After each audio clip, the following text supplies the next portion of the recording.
Hello everybody. If you are currently on the WooCommerce platform and you're trying to migrate to Shopify or Shopify Plus, you come to the right place. At Optimum7, we've done thousands of migrations in the past 6 years, and we understand the intricacies of a migration process really well. But we do it a little differently from all of our competitors. Number one, we don't use any automated software to actually make this migration possible.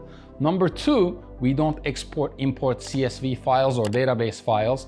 These two strategies basically do not work. We pull everything from WooCommerce and we process it in our system and we feed it into Shopify through the API so that we can validate all of these fields. Because if you're doing any kind of volume on WooCommerce, you're gonna have hundreds of thousands, if not millions of different fields that need to be validated. The database infrastructures are different on WooCommerce and Shopify. The template structures are different. The character limits are different. The special characters are different. So import-export or software does not work for the migration process. And the last step is the 301 redirects. This is incredibly important, and majority of the agencies drop the ball on this one. We know because a lot of people run to us with panic when other agencies destroy the SEO visibility of a URL because they did not migrate it the right way. Your URL structures from WooCommerce are going to change when you're on Shopify, so you want to make sure that you do the 301 redirects properly. Watch the rest of this video to see at what level we handle a migration project such as this one. This documentation shows migration from BigCommerce to Shopify, but it's essentially the same documentation that we've created for all the different platforms.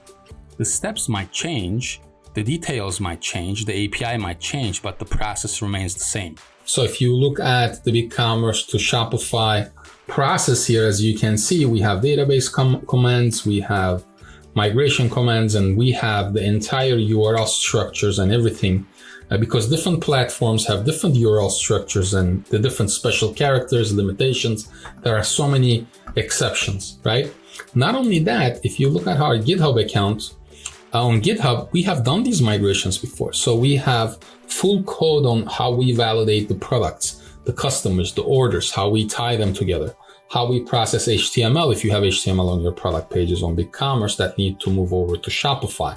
Now, BigCommerce and Shopify manage options and variables differently, right? There is actually some sort of limitation on Shopify with your options, where you cannot have unlimited options. So we validate all of this information through our code because we've done this thousands of times. And if you look at this, you'll see all kinds of migration processes here, and every single piece of code basically makes sure that we validate this information through the API. This is not an export-import of a CSV file. You cannot do migration for a website that does millions of dollars annually through an automated software. The software is not going to validate any of this. Now, if you want to look at the documentation, there's a more detailed documentation that we have here. It has all these types of manual links. It has the different exceptions based on, what you can do on BigCommerce, but what you cannot do on Shopify, vice versa. Again, character limitations, the special characters, the errors that you might have. And we do all of this through our process here. As you can see, this is a very, very detailed execution. Why do we do it this way? Because it's very important that you don't lose organic ranks and you don't get 404s, because your traffic is going to drop, your sales are going to drop. It's very painful. We have a lot of prospects that used automated software and the migration did not go well and they didn't work with an expert, and they come back and they're like, well, we lost 50% of our traffic. We lost 60% of our sales. So you don't want that to happen to you. The last thing is, if you actually, again, go to optimum7.com/migrations page, you will see, let me show you that really quickly. You will see a detailed checklist that you can download here, the 125-step platform migration checklist. And that checklist looks like this. It will help you throughout the process, the platform selection, the planning, the actual migration, the storefront, the backend, the checkout, the data, the integration, and anything that has to do with the marketing, social media tracking as well. I strongly suggest that you download this because it will help you plan your entire migration process. Now, of course, we want everybody to do their due diligence. Whenever you do this kind of migration, Look at examples, look at case studies of whomever you're going to work with. I'll show you some from Optimum7. We migrated RC Superstore. It's the site that we worked on.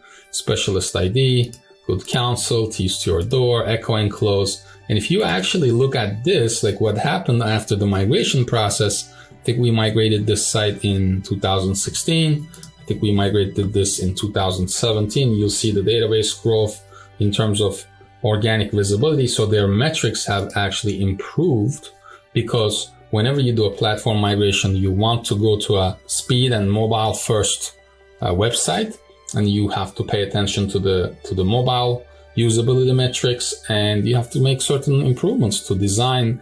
And from a conversion standpoint, you have to implement certain functionalities like search and filter. And this is all an effect of that, because Google pays attention to how because everybody has analytics, Google pays attention to how your users and your customers interact with your website.